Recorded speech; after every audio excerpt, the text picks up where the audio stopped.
Hello friends, welcome back to our channel Jiyo Zindagi. और आज बहुत बारिश हो रही थी और आज हमने बारिश में स्विमिंग किया। क्या? और आप क्या पढ़ रहे हैं?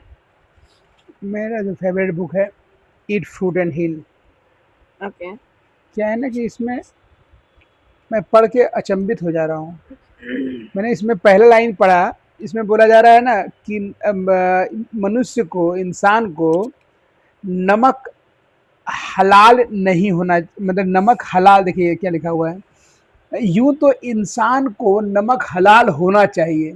ये बुक आपको नमक हलाल बनाने के लिए बताया रहा है। और मतलब नमक हलाल का मतलब होता है कि जिसका नमक खाते हैं उसी के साथ धोखा। ठीक है। तो नमक हलाल का मतलब होता है उसी के साथ धोखा ना देना। लेकिन यह कोई नहीं जानता कि नमक ही हमको धोखा दे रहा है। नमक की रिप्रोडक्शन हर जगह होती है। कोई भी आदमी कभी यह नहीं सोच सकता कि वो नमक का गुलाम है। ठीक है। अब समझिए कि ये बात किस चीज़ से स्टार्ट कर रहा है कि नमक के बारे में ये किताब पहले से स्टार्टिंग में इसका फर्स्ट पेज जो है वो नमक के बारे में बता रहा है कि नमक हलाल होना चाहिए। समझे। तो नमक ही हमको धोखा दे रहा है, ये बात है। तो नमक हमको धोखा कैसे दे रहा है? तो वो अंकिता जी, हम लोग जब जब नमक छोड़ के थोड़ा दिन देर रह गए तो फिर समझ में आया ना कि नमक धोखा दे रहा था। है। हम्म। नमक जो स्वाद दे रहा था वो नमक धोखा दे रहा था। कैसे धोखा दे रहा था? कि जैसे हम नमक छोड़ते हैं लगभग 15-20 दिन तक, तो फिर इसके बाद नमक खाने का इच्छा नहीं करता है। और इच्छा में समझ में आया था कि क्रेविंग है, नमक खाने की क्रेविंग होती है भीतर से इच्छा। लेकिन फ्रूट्स और ऐसा ऐसा जूस पीने का ही होता है। ये तो बहुत ही यमी जूस है। इसमें हम्म, क्या क्या आपने मिलाया, बताइए।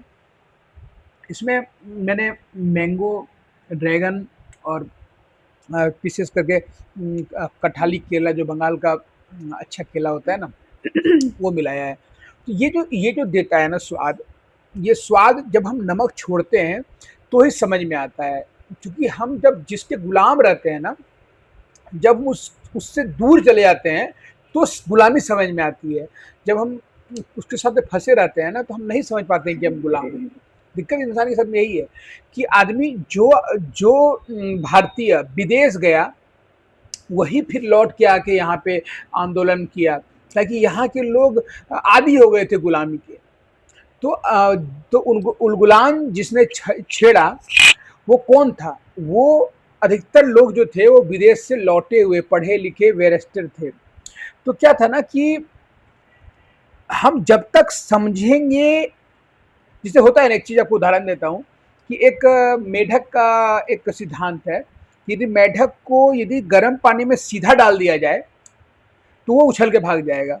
लेकिन यदि उसको ठंडे पानी में डाल के अब बर्तन को आपका आंच में रख दिया जाए ना, और आंच धीरे धीरे गर्म करेगा पानी को, तो वो कूद के नहीं भागता है। उसको लगता है ना कि पानी ही गर्म है थोड़ा सा, फिर थोड़ा पानी गर्म होता है और फिर वो उलट जाता है, बॉयल हो जाता है। ठीक है। ये सिद्धांत को बोला जाता है कि जब हम धीरे धीरे कोई चीज हमको पकड़ती है ना तो हम उसको पकड़ नहीं पाते हैं, समझ नहीं पाते हैं। लेकिन आपको नमक में जब ठेला गया ना, नमक तो था प्रिजर्वेटिव लंबा समय तक रखने के लिए। जब पहले दादी नानी लोग क्या करती थी ना कि कोई भी चीज़ को, जैसे आपको बंगला में तेतुल बोलते हैं, इमली को भी बहुत समय तक रखने के लिए उसको नमक में मिला के रखा जाता है। आपको मछली कहीं है, जैसे आंध्रा वाला मछली आता है ना, वो भी नमक के ऊपर में आता है। और कोई भी चीज़ को लॉन्ग समय तक रखने के लिए नमक में ही रखा जाता था। बहुत चीज़ों को नमक में रखा जाता था ताकि वो बहुत लंबे समय तक रहे। यहाँ से वो हमारा शुरुआत हुआ है नमक का। ना हम पूरे पूरे दुनिया में नमक कोई नहीं खाता है, कोई भी जानवर नहीं खाता है इंसान को छोड़ के। तो इंसान उसको प्रिजर्वेटिव के रूप में यूज किया। इसके बाद आज उसका गुलाम हो गया। और हम ऐसे गुलाम हुए हैं कि हमारा किचन पूजा घर से बड़ा हो गया, सुंदर हो गया, और बाथरूम घंटों घंटों तक बैठ रहा है लोग।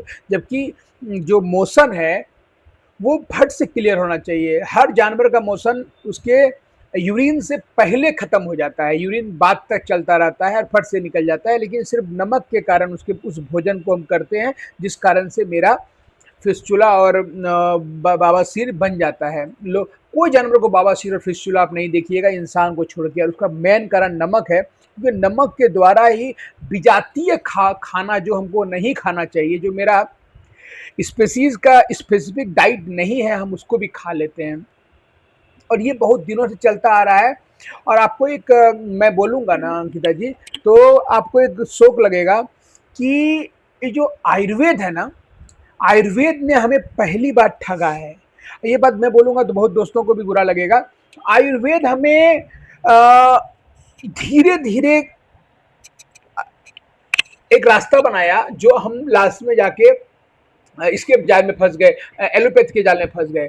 आयुर्वेद बोलता है कि सर्वेशा नाम रोगा नाम कुपिता मल, कि सब रोगों का एकमात्र कारण कुपित मल है। तो भाई कुपित मल को शरीर से निकाल दो तो रोग खत्म हो जाएगा, लेकिन नहीं, वहाँ कुपित मल को नहीं निकाल के वो भी डब्बे में आ गए। डब्बा में आना जो है ना, वो समझिए कि एक तरह से बाजारीकरण है।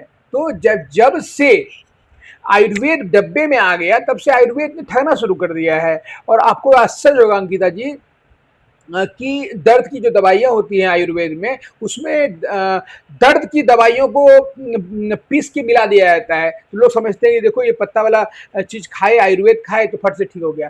लेकिन आयुर्वेद के जितने भी दवाइयाँ हैं, उनका क्लिनिकल ट्रायल नहीं होता है, उसमें क्या मात्रा में क्या मिला हुआ है जो आपकी किडनी को खराब कर सकता है, वो समझ नहीं पाते हैं हम। हमें एलोपैथी का गुणगान नहीं कर रहा हूँ, एलोपैथी कम से कम एक साइंटिफिक रूप से आता है।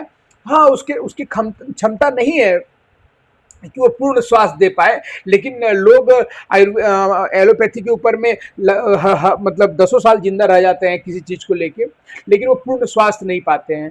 मैं पूर्ण स्वास्थ्य की बात कर रहा हूँ, ये बुक पूर्ण स्वास्थ्य का बात कर रहा है। वो ये आपको सर्वांगिक विकास जो आपका शरीर का होता है, और जो जो परिवर्तन के कारण आपका पूर्ण शरीर आपको चिंता मुक्त कर देता है, उसकी बात हो रही है। ये बात हो रही है मतलब डायमेंशनल चेंज का, भोजन में पूरा का पूरा आयामगत अंतर का। तो ये क्या है ना, कि आप सिर्फ नमक छोड़ेंगे तो जो भी चीज़ें जैसे नॉनवेज है, और जो ग्रेन्स जो आपको नहीं खाना है, जो पक्षियों का स्पेसिफिक डाइट है, उसको चोंच है, उसको खाने में उसको पचा पाता है, वो उसका खाना है। जब आप अपने खाने में आते हैं, देखिए दिखाइए अंकिता जी उस ड्रैगन को दिखाइए थोड़ा सा, वो जो ड्रैगन फ्रूट्स है और फ्रूट्स रखा हुआ है वहाँ पे। तो क्या है ना कि देखिए वो ड्रैगन इसी तरह आप ला सकते हैं, और फिर आप उसको स्मूदी बना के ऐसे पी सकते हैं। ये हमारा खाना है असल में। मैं स्मूदी बना रहा हूँ, ये भी प्राकृतिक रूप नहीं है, लेकिन चूंकि आम और ड्रैगन और केला को मिलाने के लिए ये बहुत अच्छा तरीका है। तो और ये बहुत फुलफिलिंग भी है। ये बहुत देर तक पेट को भरा हुआ रखता है। हाँ, एक क्वेश्चन और था आपसे कि आजकल सब बोलते हैं ना कि देखिए बीच में मुझे ऐसा लगता है कि ये क्वेश्चन ज़रूर उठा था कि नमक शरीर के लिए हानिकारक है, क्योंकि तभी सबने आयोडाइज़ सॉल्ट छोड़ करके सेंधा नमक को कुछ ऑप्शन पकड़ना था, तो उन्होंने पकड़ लिया। आपको याद है अभी से आप करीबन अब 10-12 साल पहले चले जाइए, क्योंकि हमें खुद ही 10 साल होने वाले हैं, लगभग 9.5 साल होने वाले हैं सेंधा नमक पकड़े मैंने ही हुए। शुरुआत किया था, मेरी गलती थी, क्योंकि सेंधा नमक भी जो है ना वो पत्थर से आता है, और सीधा पत्थर को तोड़ के उसको गुंडी करके नमक बना दिया जाता है। उसका भी कोई प्यूरिफिकेशन नहीं होता है, इस कारण से उसमें मतलब कुछ खतरनाक केमिकल भी रह जाते हैं, जैसे शीशा रह सकता है, जिंक, कोबाल्ट, ऐसा कुछ कुछ आ जाता है उसमें, आर्सेनिक भी आ सकता है।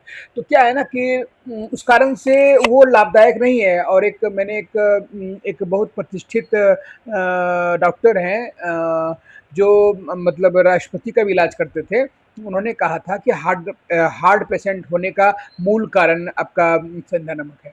और उससे पहले भी मैंने इस चीज़ को जान गया था। तो दिक्कत अंकिता जी क्या होता है, ये जो आदत है ना, जब लोग खैनी खाना छोड़ते हैं तो पान खाना शुरू कर देते हैं। जब लोग मतलब एक मसाला छोड़ते हैं दूसरे मसाले पे आ जाते हैं, क्योंकि हम कार्य को बदल के ना कभी भी सही जगह तक नहीं पहुंच सकते हैं। कर्ता यदि बदल जाए, यदि डूअर ही बदल जाए, तो डूइंग बदल जाता है। तो कर्म को बदलना कर्मकांड हो जाता है, लेकिन यदि हम कर्ता को बदल दें तो वही अध्यात्म हो जाता है। तो आपको कर्ता कब बदलेगा, जब उसको ज्ञान होगा। तो मैं जो ये गला फाड़ रहा हूँ ना, ये आपको बदलने और मैं आपके द्वारा बदलते-बदलते मैं भी बदल जाता हूँ। तो इस कारण से मैं ये बात को करता हूँ, ये बुक्स को पढ़ता हूँ और आपको बताने की कोशिश करता हूँ। आप करें ना करें, आपने जो सुना, यही मेरे लिए बहुत बड़ा बात है। और जब आप सुनेंगे तो आप बदलेंगे, क्योंकि मैं डूअर को बदल रहा हूँ। धन्यवाद। Thanks for watching.